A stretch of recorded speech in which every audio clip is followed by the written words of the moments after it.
Well, good evening. Welcome to. It started so well. What did you press? Something went horribly wrong. Anyway, welcome to our PO live stream. It is so good to be back and seeing you all again. We're just here to remind you that we haven't actually gone away anywhere over the last few weeks and over the following few weeks. So we just wanted to pop in. We're going to be here for about, I don't know, what do you reckon, half an hour, 45 minutes, an hour, see how we get on. Just answer some of your questions. We're going to be talking about photography, letting you know all sorts of things coming up over the next hour or so. With us tonight, by the way, just to say, we're running a new system tonight, okay? So your graciousness is appreciated. I'm sure it'll all go swimmingly, but just in case it doesn't, it's going to be good. We've got Nick in the bottom corner. We should have a ding, ding, ding, ding going on for Nick. Weighing in at, anyway, how are you feeling, Nick? Weighing in at a lot less than it was a couple of days ago. Oh, I thought you were going to say a lot less than somebody else, Nick, for a second. The conversation 5 minutes ago, I'm not sorry you weren't privy to it. I shouldn't say the word privy, should I? Anyway. Yeah, Nick's not. Put it together.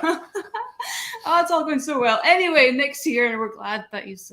We're glad that he's James in the bottom left corner with his pet fish and his pet's stuffed fox over there. If you haven't joined us before for PO Live, which we ran the last few years, you wouldn't be privy to James's rather eccentric decorating style, but it's good. We love him for it. Harry has also got stuffed animals, but he hides them in his freezer drawer, right? And my bathroom, keep them outside.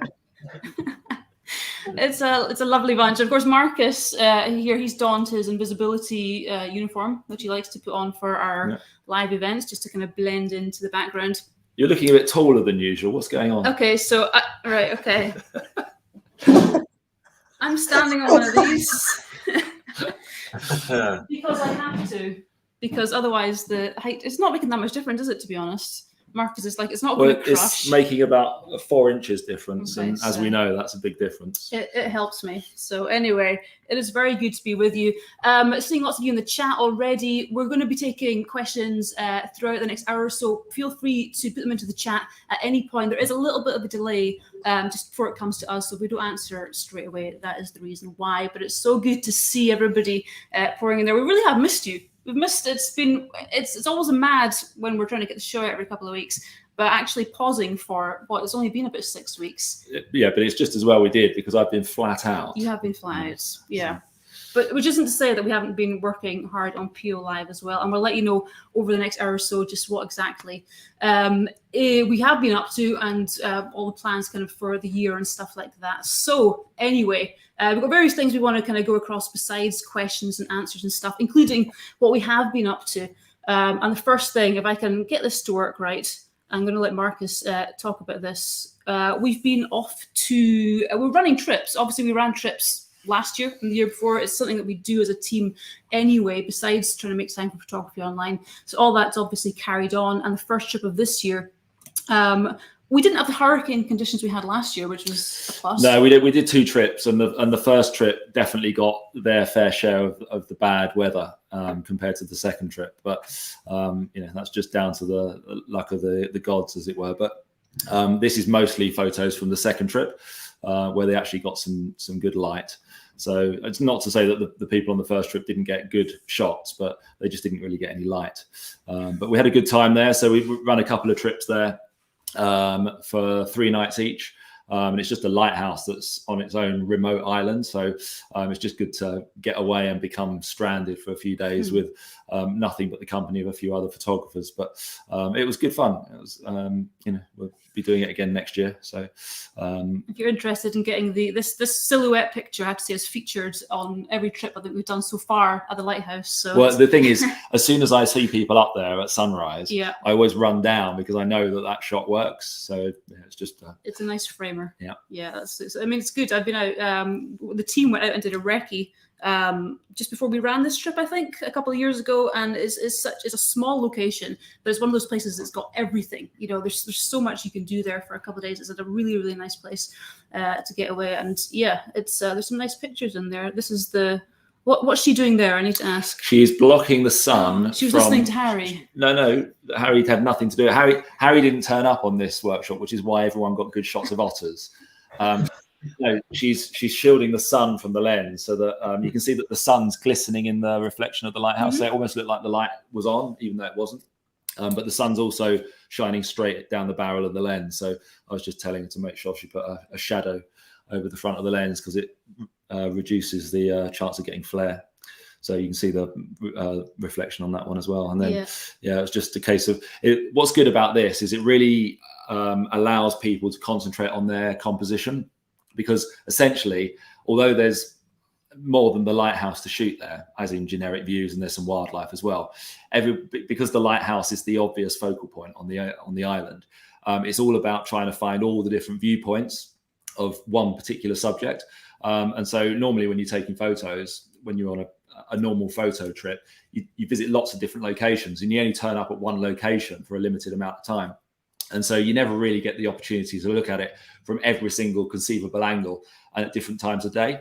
Whereas here, you've basically got 2 full days and 2 half days to shoot essentially the same subject. So it's all about working out what angle it works best at which time of day. And there's also things like the height of the tide makes a massive difference as well, because when the tide's low, you get rock formations that just aren't visible when the tide's high. So I've always encouraged people that when we first get there, just spend a couple of hours, just go and explore and try and find stuff that you see potential in, and then work out when it's going to be good to revisit it and in what kind of lighting conditions. And people seem to really enjoy that. And it's a completely different approach to everything that we do on our other trips, where you try and cram in kind of a lot more into a condensed amount of time. So it was good. It's good. And are the rumours true that you may be chefing next year? I don't know. I might pull Harry in for that. Yes. Well, yeah, so that's not exactly much of a choice, me or you. As long as he doesn't take anything out of his bottom freezer drawer, we'll ask attached. We'll ask the customers if they want cowboy stew or risotto.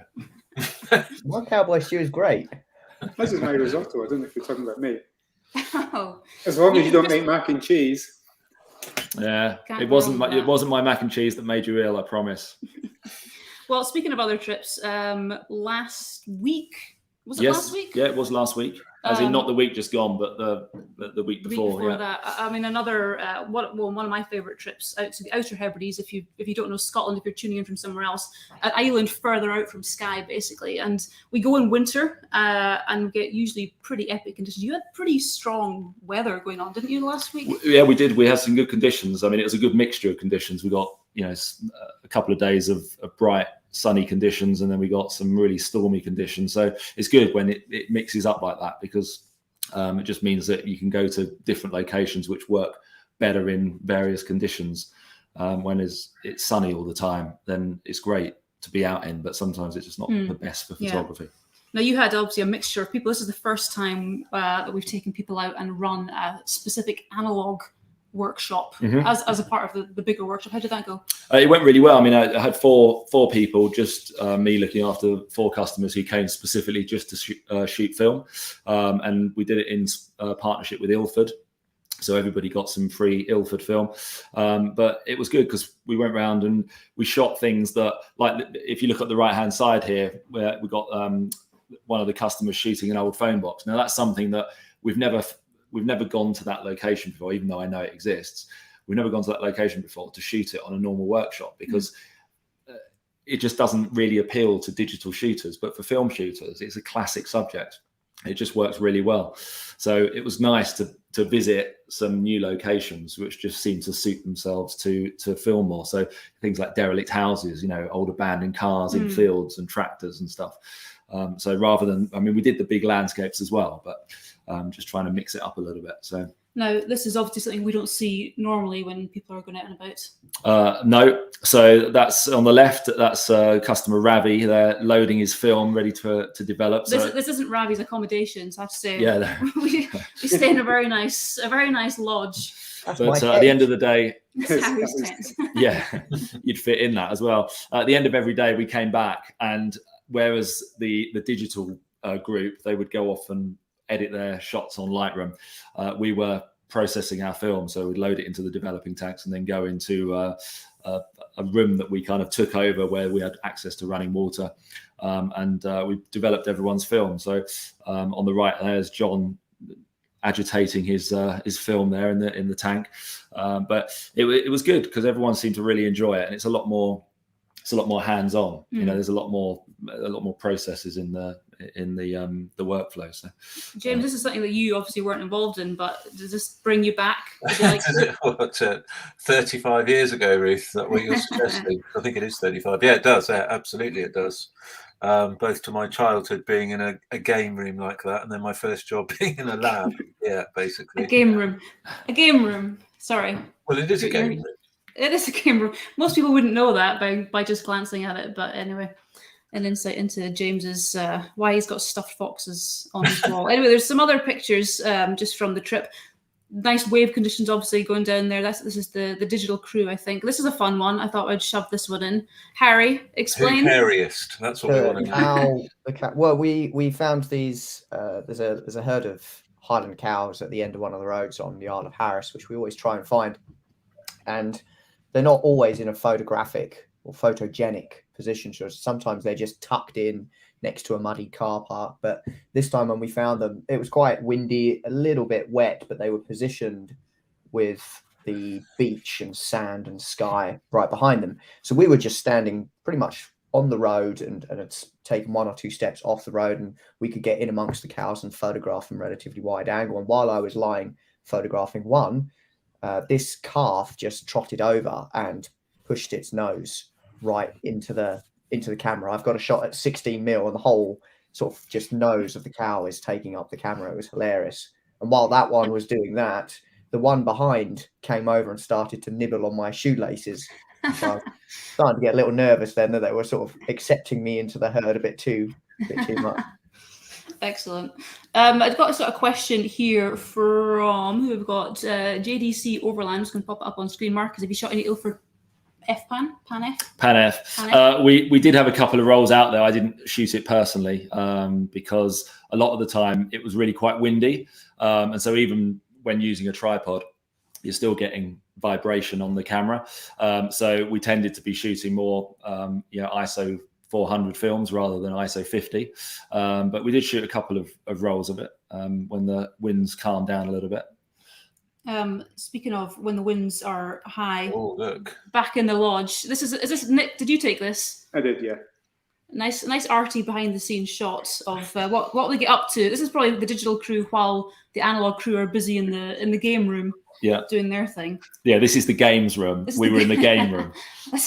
Yeah, so if you want to come on the analog side of things, you'll spend a lot of time in the game room. Otherwise, the games room is that's where you thrash Marcus at pool, table tennis, and listen, I am unbeaten. I'll have you know in 2 years on that table. Well, table tennis only because I haven't been with you for 2 years on that table. You didn't play this year. I mean, it's nonsense. And the well, other reason listen, he wins, if he does win, is because he doesn't. People watch very carefully. This picture you can see is a hinge on the left-hand side. Behind that hinge is a free bar, so that can hinder one's ability to play snooker a little. But anyone who's watched our depth of field feature, which we did a couple of years ago now, where I used snooker balls to illustrate what's in and out of focus, that scene might look familiar to you because that's where we filmed it. It's just slightly better. Because you inspired me, Marcus, for the shot. Yeah, obviously. So yeah. Speaking of, what are you doing there, Nick? Cutting the what was that? That's the. I think that's the. No, I don't know.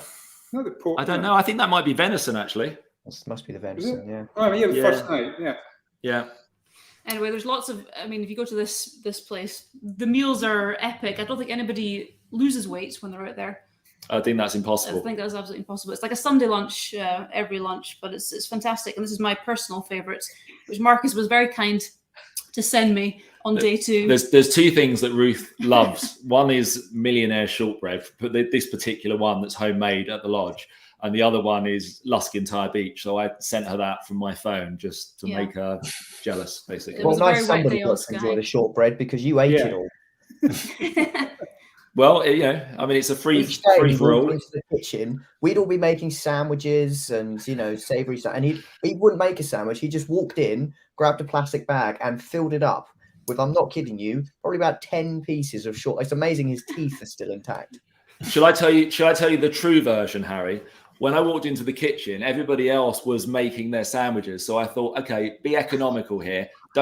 Don't line up and do nothing for 2 minutes, waiting to get to the front. Go for the desserts first, and then by the time I've done that, then everyone would have cleared off making their sandwiches. So it's just a time-saving exercise. And Yes. Harry, last year, who got very upset when somebody's lunch got hidden, Harry? It's down below. Was it not Nick, actually? Nick got very upset when we hid his sandwiches last year, didn't he? Well, you would, middle of the day. Anyway, we've been up to other things as well. Workshops, obviously, we mentioned the workshops. We've just finished coming off the back of the big workshop, which is one that takes place here on Sky. It's our week-long residential, more tutorially kind of biased workshop. And you got an Aurora. First time, Harry, actually, you've seen one this year. First time I've photographed it in quite a little while, yeah, and it was unpredicted. So most of the group were really keen, and it was one of those, on the first night, everybody said, "Oh, is there going to be any chance of Aurora?" And I'd already checked the forecast, and I was looking at the Aurora forecasts, which all just said no activity all week, and it was predominantly looking cloudy every night through the week as well. So of course, one evening we get back from our sunset, and I just happened to check the activity, and all of a sudden it's all kicking off as we're sort of trying to tuck into our mains and finish that as quickly as possible. And we got that with a bit of green color and structure and rays all to the naked eye. So for most of the people there, it was their first time seeing and photographing the Northern Lights. So it was a real treat for them and for me. I don't have a hard time being dragged out at 10 o'clock at night to photograph the Northern Lights. I mean, we've just finished this big workshop, but a couple of when was it actually you were out filming for the show on Scalpe? So anyone who doesn't know, Scalpe is another island not far away, but obviously besides running the workshops, we've been doing some filming for Photography Online as well. And one of the places we went out, you might have seen it if you follow us on social media, is a little island called Scalpe, which is an extremely picturesque lighthouse going on. And we were doing some filming out there. What was that like? So the story behind this place here is that it's a lighthouse which we normally go to. We take groups there during our Harris and Lewis trips, because you can drive to this island from the Isle of Harris. And when I was there last time, I just saw the potential for a particular image, which was a panoramic image. And I knew that it could only happen in either December or January, because the sun has to be in a particular place, has to be very low on the horizon. So I went over there for a couple of days just to basically get the shot that I had in my mind. But I filmed it for Photography Online, so you'll be seeing that at the beginning of next year. But it was fun. I mean, it was tough because I was there on my own, and you're trying to get the shot and think about the video and everything else. But that wasn't the shot. That's just me taking the photo on my phone. It was pretty windy most of the time, so I had problems with stabilizing the camera, because I was using exposure times around a 30th of a 60th of a second. In the wind, that was quite a challenge. So I think we have a video. Pardon my mouse going on the screen. I was going to see this will actually play for you guys. I can certainly hear the wind. I'm not sure if we can see the wind. Yeah, sounds windy even if you can't see it. I promise it was. This is Marcus's brand new dark cloth. Yeah, I don't think that's going to work. So let's leave that wherever it was. There we go. Anyway, we promised you it was very windy. In fact, we did have a video where we're going to play from Harris and Lewis, which is one of the analog crew getting extremely wet. So I think while this goes on, it's going to cut us off. So yeah, before you start this, just pay attention to how far above sea level we are standing on this cliff top, and then you'll see what happens. Right, we'll be back in 20 seconds.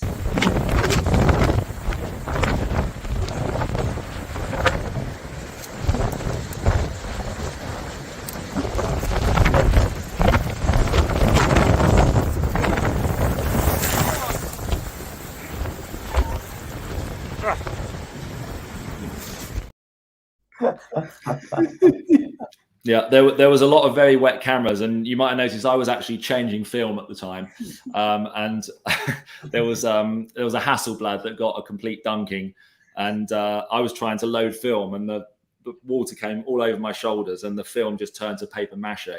So yeah, it wasn't ideal. But and was the camera damaged? No, the camera's fine. No, it's fine. These are proper cameras, Ruth, right. without any electronics in them. You know, you just wipe them down and they're good to go.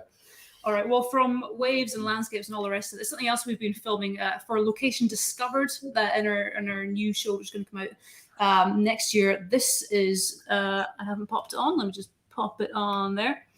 Explain this to me, because this is not something that you would normally go out and shoot. No, I found this by accident because Nick had put me on to an old derelict house which is in the middle of the Cairngorms National Park. It's not that local to here, but I happen to be in the area. And for a couple of years now, I've been meaning to go and check it out because Nick showed me a photo of it and I just thought it looked fantastic. So I went to find it and found the house, but there's lots of other outbuildings around the house. So I went snooping and there's a garage which was clearly used by mechanics to service cars, because there's lots of spark plugs and oil cans in there and like charts for tire temperatures and stuff on the wall. But in the middle of this garage is this door, which clearly doesn't belong to the garage because it says drawing room on it. So it's clearly come from a hotel. And I just found it fascinating that this kind of, saloon door, which was obviously from a very kind of like salubrious building somewhere, has ended up in this kind of, mechanics garage. So I just really wanted to photograph it. But when I discovered it, I didn't have any lighting on me or anything like that. So I came back a second time and lit it from behind, because without the light from behind, it really doesn't stand out. So again, filmed this for Analog Affairs for a future episode that will come out next year. It was just quite interesting, just, setting up the camera and just talking through what I was doing at the time. Did you just happen to carry around light panels with you? No, this was the second time. I discovered it on the first visit. And I thought, right, I'm going to have to come back with lights. And so I lit it from behind. Bob would like to know, where is it? He's nearby and he'd quite like to go and see it. Well, or is it a secret? Well, I reckon that if I told people where this was, that door would be off its hinges within a week. Because like James, I think James, you commented saying that would probably fetch a few £100 in an auction. Yeah, it would. Yeah, when you sent it to me, that was my reply, wasn't it? Yeah. So Bob Taylor's a very famous wicket-keeper for England, by the way, for those that are into cricket. But anyway, well, he is. So it could be the same Bob Taylor. So Bob, you'll have to book in on one of our trips and buy us with alcohol, and somebody might let it slip, or buy Marcus a sparkling mineral water. Yeah. Down in Dartmoor, this is James's part of the country. We've been doing some filming down there. Is that Nick? Yeah. Wow, Nick, you look very. That's a dog. Look at that power stance he's got going on there. If you put your legs that wide apart, then you know the shot's going to be good. Yep. That's quite the rig you got going on. This is obviously filming for Photography Online as well. What are you up to here? Yeah, well, you go ahead, Nick, because you did. Yeah, I'm filming James on this one, so obviously that's me with James's little handheld rig set up with the monitor on top and the microphone on the side. So it really makes handheld shots quite easy to do there. And James wanted to get a shot of Foxy on this rock with a waterfall behind. It's a kind of location discovered, Ruth. So when you see it edited together, and then we threw the dog in, and then we threw myself and the dog in at the end as well. Not quite literally though. No, not literally. No, it's a really straightforward location to actually get to, but it's quite hidden away, and there's a bit of mystique on Dartmoor about where it actually is. So lots of hidden locations. So we've got one in the Cairngorms somewhere, one in Dartmoor somewhere, and this is we will tell you where this one is next year. Yeah. Well, look at this one. This is another hidden location, which again is going to feature. Well, okay, it might feature, it might not. So this I think is about as close as the UK has to Angkor Wat, and it was actually discovered. Well, it wasn't. Obviously, it's been discovered by lots of people, but I was made aware of it by a friend of mine, a guy called Lee Metcalf, who's another pro photographer, who said, "Let's look at this place; it's amazing." And I know exactly where it is, but we need to work out whether it's private or not, on private property, and whether we can encourage people to go there without somebody getting very angry. But yeah, so this is from Google Maps. But if you go to the next photos, this is all shots that Lee sent me just walking around. So you can see that it's an old stately home basically that just was abandoned, I think, in the 1920s. It was used briefly in the Second World War to house, I think, Polish troops or something. And then it's just been abandoned since then. So it's just the whole thing's become really overgrown. So I just find that places like this fascinating for photography. I mean, there's loads of graffiti there, but even the graffiti adds to it, doesn't it? Because it's not, John was here. It's actually like, it looks quite arty. Yeah. So lots of secret locations, which may or may not be discovered. Someone's asking in the chat, can we use what 3 words to tell you where they are? Probably not. We'll find out, first of all, if we can tell you the general area. Yeah, if we think it's okay to publicize it, then of course we will. But obviously we can't do it if it's privately owned, and someone's going to get very angry if we suddenly advertise it to the world that you should come there and to start taking pictures. Paul's asking, does Nick run any courses in Devon? Because he's in South Wales. Nick, unfortunately, doesn't. James, whether you want him or not. Yes, that's another question. James, in fact, does run workshops. We've got our Southwest Photo Academy, which is a sister of the Sky Photo Academy. It happens down on the South Coast. So if you are down there, get in touch with James or leave a message up here and we'll pass you his email address. But anyway, that's going on as well. What else have we got? National parks. Yeah, so something that we will be doing next year, which will make up a large proportion of the entire Photography Online episodes, is we're going to be working on a massive project to photograph all the national parks in the UK.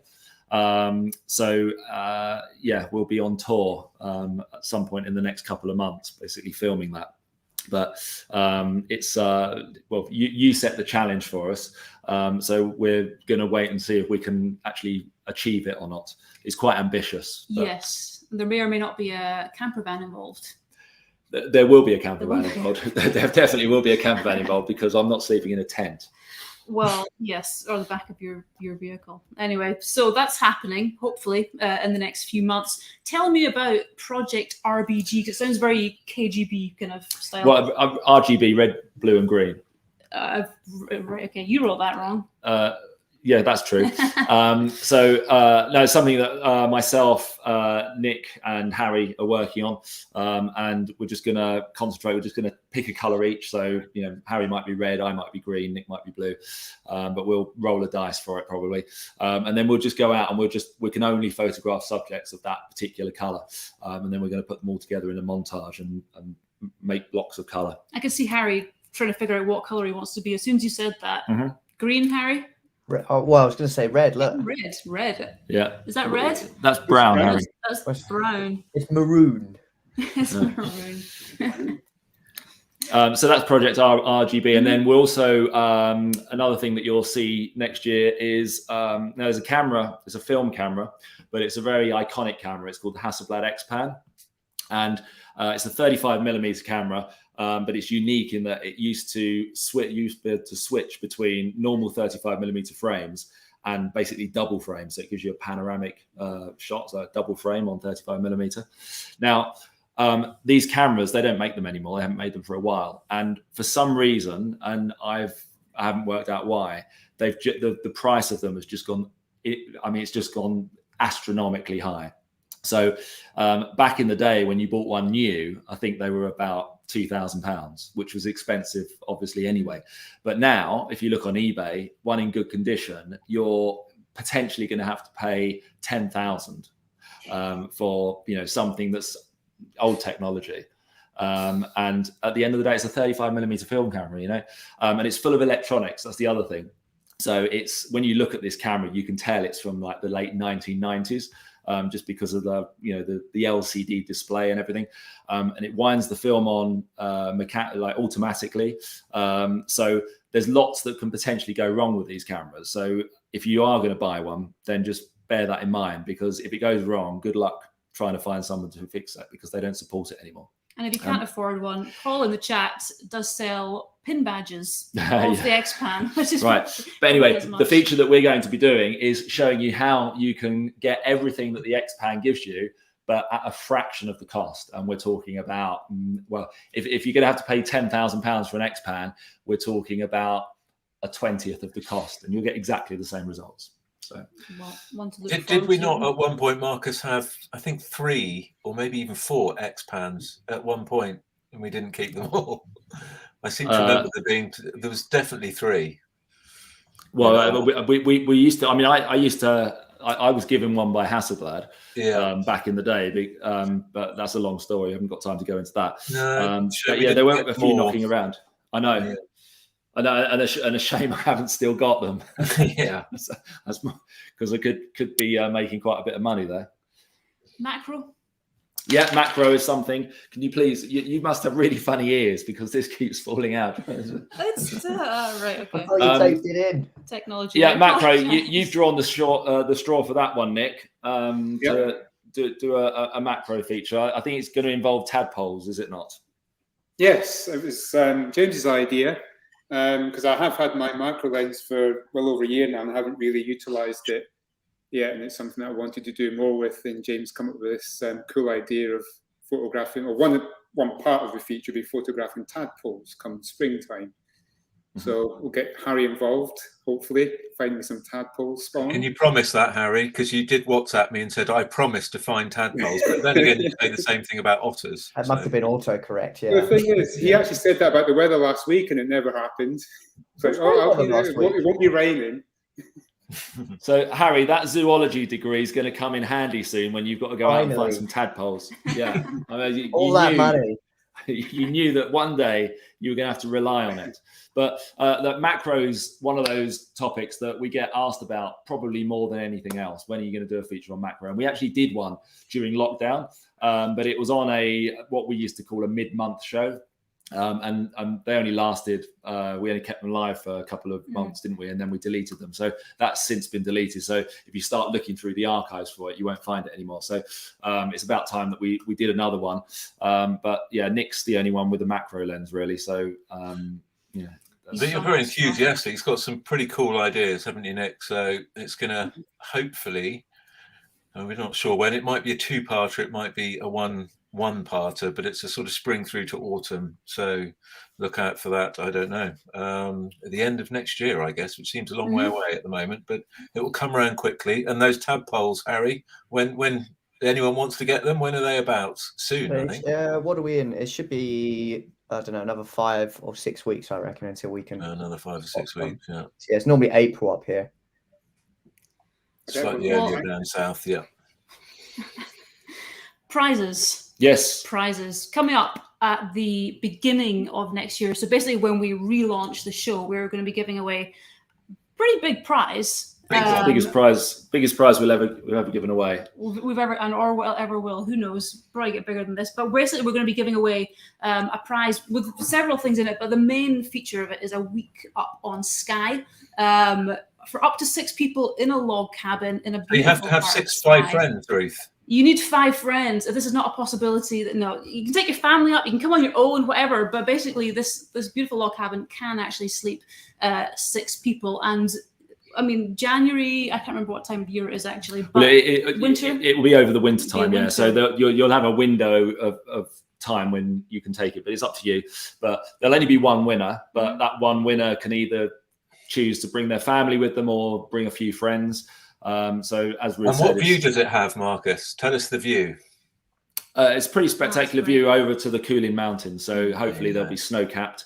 And I mean, theoretically, you can take a great shot just from through the window. There are otters on the doorstep as well, are there not? As long as you're not there, they are, yeah. Yeah. Yeah, part of the prize is a day with one of the team members going out and about. So if you don't want to, or if you want to see otters, then Nick or Marcus will be on hand. Yeah, but one of the days, so it's for a week, but one of those days, then one of either myself, Harry, or Nick will take you out and we'll show you some of the lesser known locations on Skye, because there's the iconic locations, the Old Manor Store, the Kerrang, Elgol, and East Point. You don't need a guide to show you where those are. So you can find those on your own, but we'll be taking you to some of the places that we consider to be the best locations on Skye. But you'd never know that they exist or even how to get there without someone showing you how to get there. So that's all thrown in as part of the prize as well. So And the window of opportunity, sorry, Ruth, the window there Right. is around about November through till March because of the day length, and it's best for us photographers, basically. You know, I was just saying, I'm seeing weather. people in the chat who are suggesting bringing other photographers with them. They can imagine this actually going up on eBay. Well, that's the thing. You see, you can win this prize. Okay, it's worth well over £1,000. But you could probably sell places on it for £500 each and end up making huge profit. This is not the point. This is not the point. JDC's asking temperatures at that time in Skye between 0 and 8. Yeah, I mean, you know, Skye is pretty mild because lots of people assume that because we're in the north of Scotland, it must be freezing cold here. But because we're on the west coast, the average temperature here during the winter time is way warmer than it is in London, for example. So it's not unusual for it to be between 8 and 15 degrees up here on a average winter day. But it can be much colder. It depends which way the winds are blowing from, basically. Go on, Harry. I was going to say, yeah, then you just factor in the wind, which makes it feel colder than most other places. It's wild. So t-shirt. Yeah, I mean, it will be wild in terms of windy, but it won't be that cold, but it might feel cold. It'll be good though. It'll be grand, and a day obviously with one of the team members. Yeah, well, that's obviously that brings the value of the prize right down. But yeah. Take your pick, Nick, Harry, or Marcus. Anyway, it's going to be fantastic, and that's something we're going to be kicking off in our first show of 2024, Yep. I believe. Mm-hmm. So very much want to look forward to. Guy was asking, is flights included? No, they are not. Get yourself here.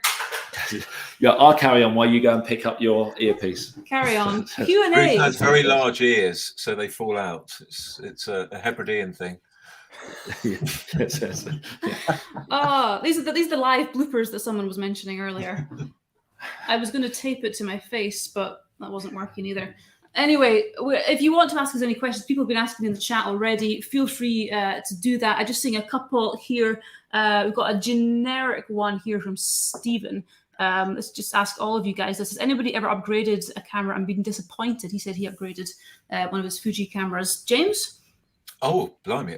I wasn't expecting that. Yeah, I can remember the first digital camera. I can't remember what it was. But I was very disappointed when I went from film to digital for the first time. Definitely. And that's putting aside the ease, and it's nothing to do with the whole digital analog argument. It just was nowhere near as good. It just wasn't. And I think I suspect if I go to mirrorless, although it's approaching very shortly, I will be disappointed again, just because they're too sharp, too flat. The images, they've got no character to them, no soul, like me. Yeah. I was to say, well, was that just not appropriate? Yeah. What about you, Nick? Yeah, Nick. Only disappointed from the fact that it was flawed and was a Canon 1DX because of the oil you get on the sensor from the shuttle. Oh, yeah. Ended up with You thought that was a Nikon only thing, right? So, yeah. Ended up with 3 different bodies, all happened the same. And then, basically Canon just said, suck it. Yep. Harry, any gutting, heart-wrenching disappointments? Very disappointed when I see my bank balance the next day. But no, you should start shooting film, Harry. Then your bank balance will go up. No, I've sort of always had very considered camera changes and upgrades, and I changed from a 5D sort of Mark IV sort of thing to the Canon EOS R, which was their first mirrorless, and I wasn't disappointed, but there was no giant sort of big significant change between them, bar one being a digital SLR and one being a mirrorless. So not disappointed, but I think I was maybe looking for a bigger change, but it was basically the same camera. I remember you did seem a little bit deflated at that time, because I remember when you first got that camera, and normally when someone gets something new, you want to kind of show it off, and you'd normally be, hey, have a look at this, and you were really kind of reserved about it, and I was like, Harry, how's that new camera? Yeah, it's fine, and you just kept it in the bag. You didn't want to get it out. It was fine. It was all right. Anything for you? What was the question? Upgrading and being disappointed. Not really, because I mean, you can only upgrade in the digital world, really, and I've upgraded probably twice in my entire life, and they've been really big changes. So I'm not one of these people that will, when a new camera comes out, then I automatically get it. I wait until 2 or 3 generations, so there's a significant improvement. So my first digital camera was the Canon 5D Mark II, and then my next one was the 5D Mark IV. So I skipped the 3, but that one famously is somewhere at the bottom of the Atlantic. So my next camera was a 5D SR, which is the one that I'm still using, and you're actually looking at us on it now. So still using it today. And how old is that lens that we're looking at? 1969. So you're looking at us from on older a than camera. I know you're looking at us on a camera, which was, I think they brought it out in 20. When was the 5D SR released? 2016. I think maybe 5 years ago. No, it's more than that. It's more than that. I think it's 16 or 17. 2015. Yeah. And a lens which was from the same year that Neil Armstrong landed on the moon. So. And you were conceived. Okay, moving on. No, I wasn't. I wasn't conceived until the following year, actually. We don't. Well, yeah. Romy wants someone to pronounce Cairngorm. Cairngorm. I've done it. Cairngorm, yeah. Gorm. It literally means Blue Mountain. So there's some trivia for you. Question for Marcus. Is there any app that works like a photometer?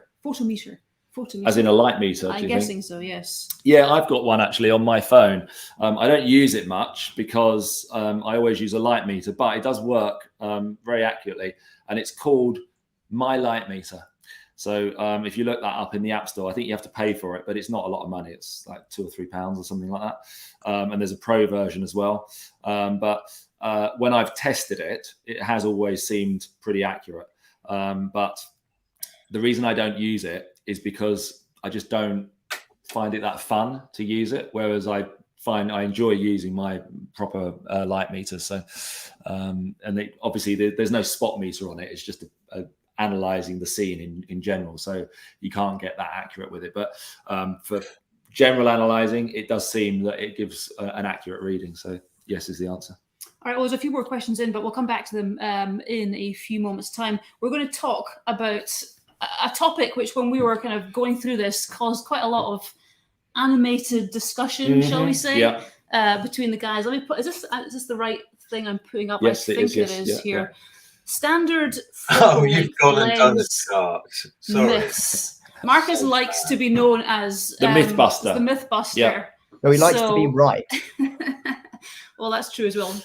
No, so I've seen a number of articles, YouTube videos recently on photographers trying to dispel the fact that a 50mm lens is a standard focal length.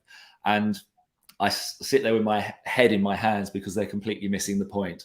So basically, I've seen loads of videos where they say a 50mm lens is not standard because it doesn't replicate the same angle of view as the human vision. Well, that's because the human vision is more than 180 degrees. Try getting that on a lens. You can't. Even a fisheye will only do 180 degrees corner to corner. So a 50mm lens is not known as a standard lens because it gives the same field of view as the human eye. We're talking about magnification. So, Ruth, where's your camera? It is here. Okay, so you've got a zoom lens on here. And what is the lens? 24 to 105. Okay, so if you go to 24, okay, and look at the camera that everyone's watching us on, and just look at it with your eye first, okay, and then look through the viewfinder. Does it get bigger or smaller? Smaller. Okay, it's so like being at the optician. Yeah, exactly. So because you're using 24mm, as soon as you hold the camera to your eye, whatever you're looking at will get smaller when you look through the viewfinder compared to when you're looking at it just with the naked eye. If we now put this to around 50mm, then go again and tell me if it gets bigger or smaller or roughly stays the same. It gets a little bit smaller. Okay, well, let's just zoom it in a little bit then, because it's going to be about, I think it's about 58mm is the... Yeah, that's about the same. Okay, so that's now staying the same size. And then obviously if we go to 105, that will now get bigger. Yeah. So all a standard lens is basically it gives you the same magnification that we naturally see with our eye. So it means that the subject doesn't get bigger or smaller, it just stays the same. And because that perspective is so natural to us, because that's how we see the world, when you see it on a camera, it's just a very natural looking perspective. So that's why it's called a standard lens. It's got nothing to do with how much of the scene it's including, which is what I've seen all these videos about. So I even saw one video saying that a 16mm lens was more typical of what we see with our eyes, but that's... So what was all this animated discussion that was going on when we were discussing this earlier? Well, I was saying that I can see more than 180 degrees, and Harry said, "What are you, a chameleon?" Which I thought was very funny. But no, we proved it, didn't we? We Because did, yeah. I put you behind me and I told you to walk forward until I could see you, and I could see you when you were further back than where I was, obviously. So if you look dead ahead, you can see. Ruth, the answer is, and Marcus has gone away and clearly got his his drawing equipment out just to prove Harry and myself incorrect, although we weren't actually disagreeing with you particularly. But the general feel on a 35mm camera, on a 35mm sensor, is that around about 11mm, this is where the argument started, is roughly your peripheral vision. You can, and Marcus was saying, actually, I can see behind myself. So, which, yes, you can, but anything that's understandable starts for most people at around about 11mm. So you can make detail out and be able to recognize it, but you can't focus on it. Marcus is colour, interestingly enough. Yes, that's also true. But what Marcus's point about a standard lens is in the no magnification side of it. That's, of course, correct as well. And it's a lens that's been cheap to manufacture and has been available on cameras since the dawn of time, since the first 35mm cameras came out. But there's a few other things to think about, and that is that actually when one is just wandering around, looking around generally, your eyes are in a relaxed state and you're not focusing on anything in particular, you tend to have a field of view that's around about the equivalent of a 35mm lens. If something catches your attention, but you don't zoom in with your natural eyes on it, you just think, oh, what's that? I don't know, it's a dog, look at it and move on. The most comfortable sort of replication of that is around 85mm. If you see that that dog has a red collar on it and you're really concentrating on what that collar is, that goes all the way to 400mm. So if you take a picture and you shoot those focal lengths, 35, 85 or 400, they will feel very comfortable at subjects that are a reasonable distance or a sensible distance from the camera. That obviously changes if they're miles away or you're very close to them. But for most wandering around photography, as it were, 35, 85 and 400, if you're just trying to replicate and take a comfortable field of view, those focal lengths will get you off to a good start. 16mm is sort of 14, 15, 16, something like that, is a good wide angle shot and will not feel uncomfortable. Anything wider than that starts to feel a little bit sort of, super wide-ish. So on a particular project that I did where I photographed a lot of stuff in Richmond Park in London, I only ever used a 35, an 85 and a 400mm lens because all I was trying to do was make the end viewer of that picture feel comfortable with what they're looking at. So if you use those focal lengths, you're off to a good start, basically. Simple as that. But that 50mm thing it's just in the middle. That's all. It's one of, I don't personally like using a 50mm lens. I don't find it's neither in or out. It's either too tight or too loose. So, for example, okay, if you look at all the webcams here, the one that you're looking at, myself and Ruth on, is a 58mm lens, and that is neither magnifying or reducing the scene, but what you would see if you were standing where the camera is. And that's why, if you look at all the webcams here, me and Ruth look very natural in perspective, whereas James is using a much wider angle lens. So it not only does it protrude his nose and make his hairline go way further back than it actually does in reality. That's a compliment. That was a slip. It was actually, wasn't it? Yeah, I dug my own grave there. But anyway, you can see the difference in that the other three guys are using much wider angle lens, so it's actually making them smaller, so they have to get much closer to the camera in order to be big, whereas the one that you're looking at us there on is what's known as a standard lens, so you're neither magnifying or reducing the image. So that's it, basically. That's all it does. It's just all about magnification. It's got nothing to do with field of view. Myth busted. I feel we should have sound effect or something like that. Yeah, we will get one next year. Mark's just mentioning the shop, the Kingjoy tripods. If anyone's been looking for them, they are back in stock on the shop. Have a little look and see if there's anything on there that you're looking for. And speaking of the shop, anybody that's been waiting, It's almost like this is rehearsed. anyone that's been waiting patiently for our Essential Camera Skills Series 3, it has arrived. This is, I'm not blaming other people, but we did actually receive supply about a month ago, which looked something like, hang on, let me get my box up here. Looked something like this. Basically, they stapled the cover on backwards. So bribed them. That's what they did. We've got several hundred, but unless somebody wanted to take one and, you know, take their giant stapler out and start putting it together themselves, we had to reorder basically. So if that was you, we apologize for the wait, but they are here now. Yeah, I mean, everyone who pre-ordered it should either have it by now, or if you're not in the UK, then it's in the system. It's going to take a week or two to get to you. But everyone in the UK who pre-ordered it should hopefully have it by now, if not within the next couple of days.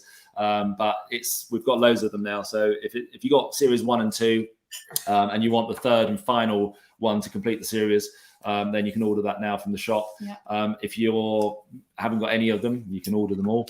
And if you're missing one, then you can get it. So we've got stock of all 3 volumes now. We do, and there's a picture in here which I'm trying to find. The only one to have a full page picture is Marcus. So if you fancy him as some sort of a pin-up, then you can cut this. Oh, I get this volume then. There you go. It's behind, but you know. That's my best angle. But it's your best angle. Yeah. So, you know, cut it out, put it on your wall, as we did in the 90s.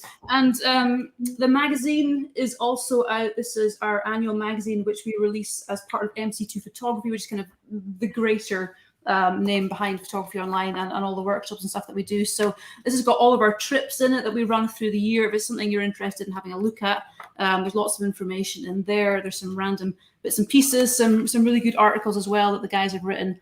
So this is on the shop as well. PDF. How much does this cost? Do you remember? Hard copy, £2. Okay, so basically we only charge what it costs us to print it. We don't make any money from it, because obviously at the end of the day, it's predominantly a piece of promotional material. But there are other articles in there as well. But we've had a few people, or a couple of people in the past, who have bought it thinking that it's some kind of photography manual. It's not. If it was, it would be £20. But all we do is we just charge you what it costs us to print it, basically. And again, pictures of the team, if you want them very small in your wallet, you can cut those out. Oh, Ruth, there's a question from Keith Thompson. Yes. Says, can I have one with the Fords cover? Well, Keith, you would want that one, because we all know Keith. And Keith, I will not be giving you a hand next time you're crossing a stream, because you swear at me. I have video evidence. Oh, you sounds like you're holding on to this. Tom Roberts has said, is there a pistol grip type head Marcus might recommend? Well, yes, and then it's already been answered by Anthony Ward. Look, Manfrotto 322 RC2. There you go. But he also goes on to say, I fancy a Kingjoy for a sturdier tripod, budget not allowing a Gitzo. Well, shall I let Nick answer that question? Because when you were down visiting me, Nick, while I was making your spaghetti bolognese, what were you doing with a Gitzo that I have? Yeah, I was repairing your Gitzo. One of the leg sections had come apart, or something on the inside had come out. And yeah. So you're better off buying Kingjoy than Gitzo, and that's not just because we sell them or recommend them. We've all had Gitzos and they've all broken. They've all broken. And nearly every single customer I know with a Gitzo who comes up, it either breaks or it's broken in the past. It's really, really bad. That you have to spend so much money on a tripod and it just doesn't last. So. Now, if Harry looks like he's got a bit more colour than the rest of us, it's because he's been out in Africa twice in the past 2 months, technically recceing, I think, for a trip that you wouldn't see in the magazine. It's something that we're hoping perhaps to put in next year maybe, or the following year, out to Namibia. Got a couple of pictures here, Harry. I don't know if you want to just... this is a picture. We've seen kind of variations of this. It's quite a popular spot. What were you doing out there? Where were you? By no means a secret location. I spent 3 weeks in Namibia in January, and it was my real first visit and chance to explore. I've visited most of Southern Africa, but Namibia is a country that had eluded me for a little while, so I was desperate to get there and explore, really. did a bit of filming for Photography Online, so it will probably feature at some point next year, but also as a location that we can hopefully use to run photo holidays to in the future.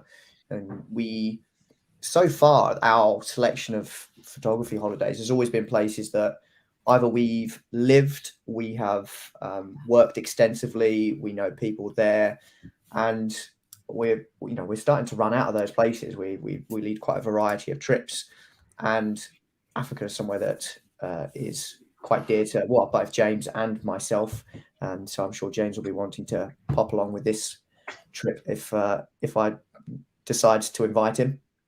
But yeah, I explored. Harry, I spoke to him yesterday with Alan on a call with Ashley. Yeah. She says hello, by the way. Oh, fantastic! Oh yeah, I haven't chatted to her in quite some time actually. There you are, yeah. I visited, I think, the major trophy locations, as it were, and a couple of spots that probably don't feature on any photographer's list. Just as I was passing through different areas, I just drove myself around and camped predominantly. Place on the left there, it's a place called Spitzkoppe, which looks remarkably like some areas you'll see out in Utah and Arizona, but this one being just in the middle of the desert, and yeah, it's just fantastic. The dunes and the trees on the right hand side, probably one of the most photographed areas in Africa in terms of landscape photography. But I went there several mornings, and to be there at sunrise, you have to make quite an effort, and involves a bit of off-road driving through sand, and generally people don't make the effort to get there. I think this was meant to. Oh, it does play. Excellent. Yeah. There we go. Yeah. Harry's watching the sun come down and rise through these dunes, the caked mud, and these dead trees. Yeah, it was a spectacular place, and a really interesting one compositionally. So it would definitely feature. It's one of my jobs in the next 1 to 2 weeks is to nail down a few more details. I've got an itinerary planned out, just need to get a few things booked, and I'm hoping we can have this feature in next year's diary, barring sort of any sort of scheduling conflicts, basically. So yeah, if anyone's interested in a trip out to Namibia, then we might be heading there very soon. Fabulous. We'll keep an eye on, obviously, our website, our social media, stuff like that. Obviously, Photography Online's got its own accounts, but if you want to follow what we're doing on our trips and things like that, have a look online as well for MC2 Photography, or hop onto the website and you can get all the various links on there. Time is going really, really quickly. We were going to try and do this around about an hour, but we're just going to go on an extra few minutes. I think most of you guys are still with us, so it's so good to see you, by the way, in the chat. But something else that stirred up quite a lot of animated discussion, conversation, was something we were talking about with regards to technology. And this is obviously something Marcus feels strongly about, as he usually does. Does it simply cover up bad technique? This is new tech. Does new tech stop us learning new skills? Well, okay, so yeah, so I'll pick it up. Go for it. So, I mean, there's been a couple of new cameras just announced in the last week. So the Canon R8, for example, and when you look at what it gives you that other cameras don't have, it's just all it's doing is it's giving us more technology to compensate for bad photography.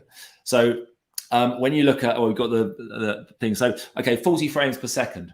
Okay. Why don't you just become better at capturing the moment rather than relying on a camera that can capture it for you? Wildlife.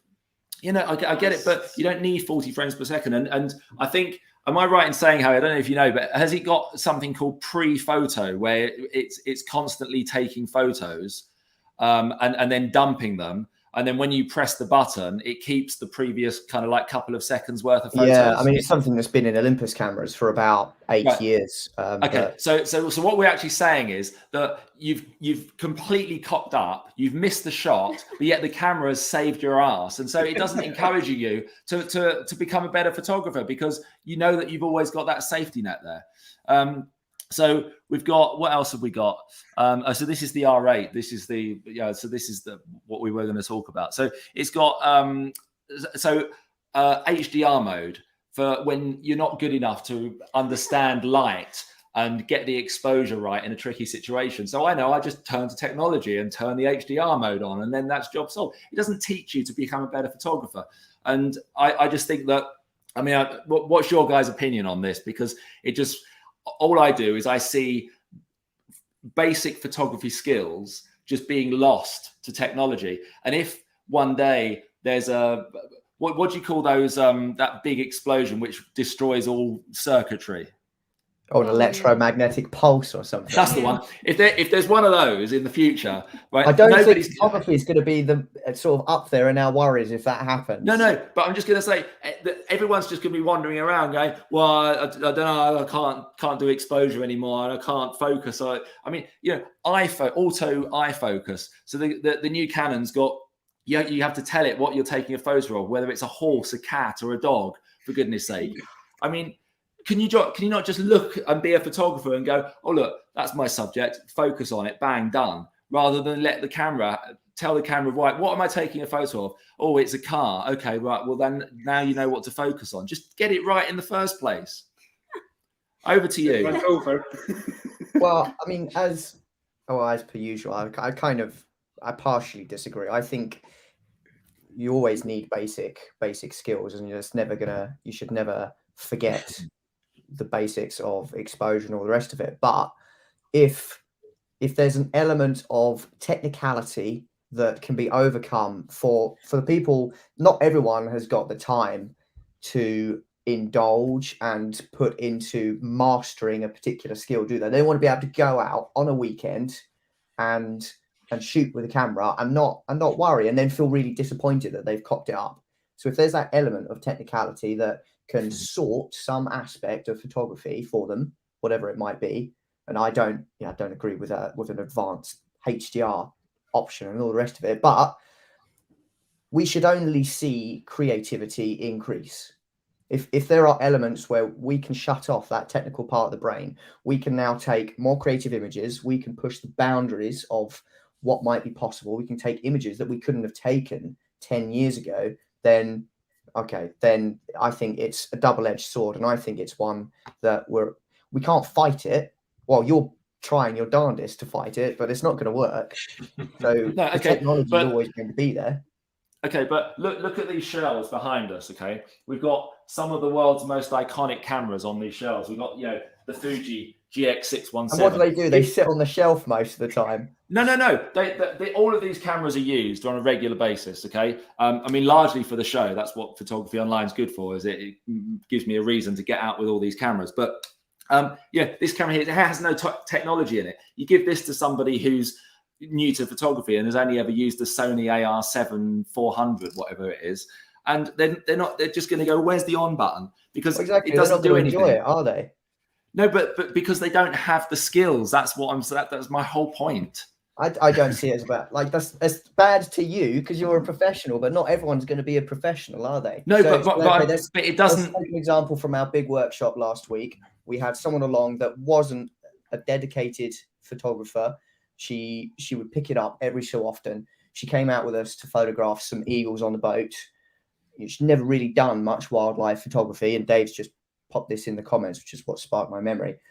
She was able to pop the camera on autofocus, predominantly leave the exposure, and she was able to really enjoy that and grab a fantastic image that she's now really happy with and hasn't had to worry about anything. Whereas if she'd had to try and use all those skills, all she'd be is disappointed, and she'd probably never pick the camera up again. A good analogy would be that if I wanted to learn to play the guitar, okay, please don't ever do that. Would I be a good guitarist if I went out and I bought a guitar that played itself? No. So that's the analogy. If you want to be a good photographer, you've got to take control of everything, because if you allow technology to make up for your shortcomings, then you're never going to address those shortcomings. That's what I'm. Well, Conrad Greer has written in the comments, because it takes an actual viewer to talk sense rather than these two, because of course it's somewhere in between the pair of them. He has written, I think less on digital photography than when I used film. Now, that's almost certainly true. And the truth is that if you can apply the thoughts that Marcus is talking about to whatever camera you're holding. It doesn't make any difference whatsoever. You just need to think. And I think Dave Catlin has written something as well. I'm scrolling up and down here. So having a clear vision of what you want, that is also true. And I think he wrote somewhere, Dave, forgive me, I can't find it now, about concentrating on composition as opposed to exposure triangle. All those things are true. So it's kind of halfway between what Harry's saying and what Marcus is saying. In other words, you know, just be comfortable with whatever you're holding, but concentrate on what it is the story you're trying to tell, really. Would you agree with that, Nick? Because you're the sensible one here. I'm kind of sitting in the middle of Harry and Marcus a bit. From Annie's point of view, shall we say, because she's the lady that's come up in conversation, that yes, you know, she's given over to the camera, she's got the shot she's happy with, but has she learned anything? But at that time, I would say, Nick, at that time, I'm presuming Annie was the lady on the boat. Is that right? Yes, Dave. So at that time, she didn't need to learn anything. She just needed to. So going forward, she can go away and practice at another time. Well, exactly. So as long as, you know, she will go away and learn all these things about the camera, then that's great. But if someone's just going to give over to the technology continually, you've got to think. All the time, you've got to think. Yeah. If it's about enjoyment, then, you know, do you at the end of the day. You do you, Harry. The people pleaser, Harry. Yeah. No, there's some really good comments, by the way, in the comments. Let's just give up the workshops then. Some sensible people. Yeah, give up the workshops. Because there's always be people that want to learn the skills, isn't there? It's you know, there's a balance to it. There's a scale. There's people that want the skills, and there's people that want the enjoyment. And you know, you just have to be comfortable with what you want to do. That's the key. You have to be comfortable with what you want to do, but you have to think. That's the key thing. So, you know, you've got to think what it is you're taking a picture of and why you're doing it. That's what photography is, thinking. Conversation over. I think this is the most feedback of anything we've talked about, for sure. And we could definitely carry on with these comments, but let's leave it there because we've kind of gone a wee bit past what we wanted to do time-wise, but it's been really, really good having you guys back in the chat. We're just going to let you know, well, we don't know exactly when we're going to be back. We're going to do another live stream in the spring, hopefully, and fingers crossed, if it's light enough and it all works out, we're going to do something on location, which will be really, really good. But sorry, between Ruth, now and sorry to interrupt, Ruth. Can you just read that comment from Mark Turriff at 07:05 p.m. Mark Turriff. Marcus, do you crank your car to start it in the morning? Yes, I do. I use a key to crank it. Well said. Yeah. Mark. Oh, we could carry on. Yes, I know. Anyway, coming up between now and our next live stream, we're going to be obviously carrying on doing more things for the show, filming, coming up with ideas.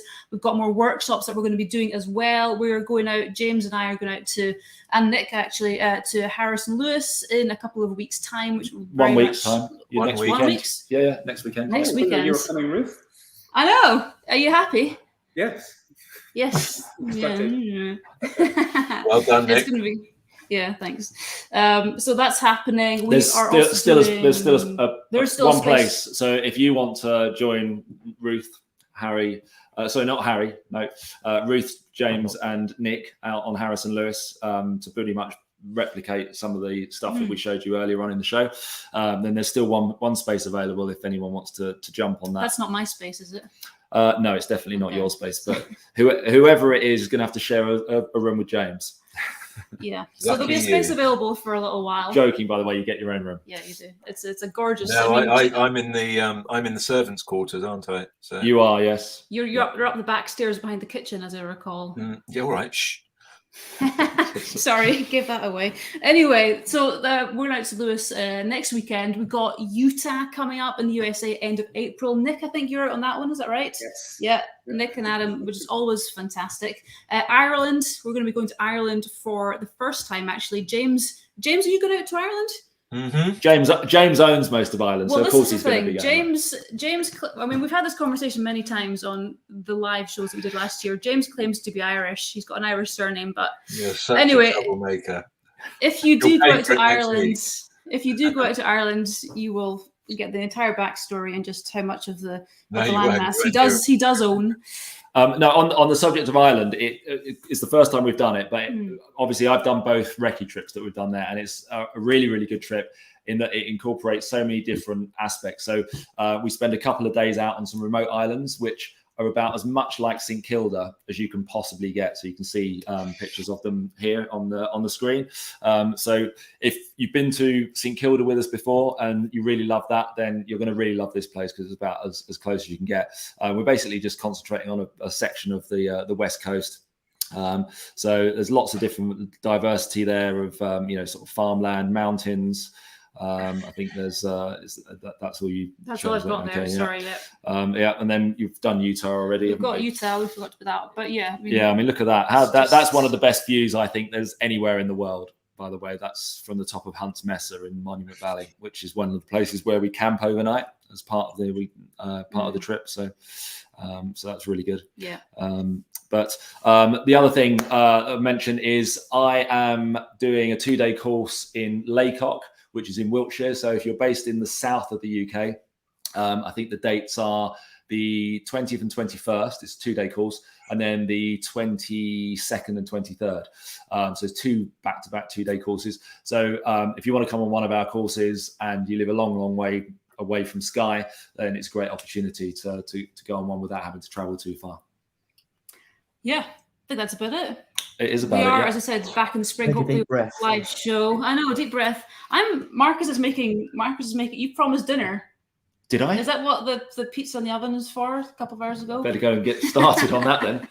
So we're going to be back soon in the spring. We'll keep you updated. Keep an eye on our social media channels, Facebook, Instagram. And as I said before, if you are interested in trips or anything like that, hop on to mc2photography.com and you can get all the information there. There's links to our shop and all that good stuff. So James is obviously on his second or third cup full of wine. So he's ready for bed as well. It's not. Giving away all the secrets, Ruth. I'm going to give you such a hard time. We're going to do we're doing a live cooking show. Broccoli, mushrooms. Well, just risotto. Yeah, I'll go start now. All right. Anyway, we are disappearing. So thanks so much for joining us. It's been really, really good. And keep an eye, as I said, on social media, and we'll see you again soon. Good night. Bye-bye.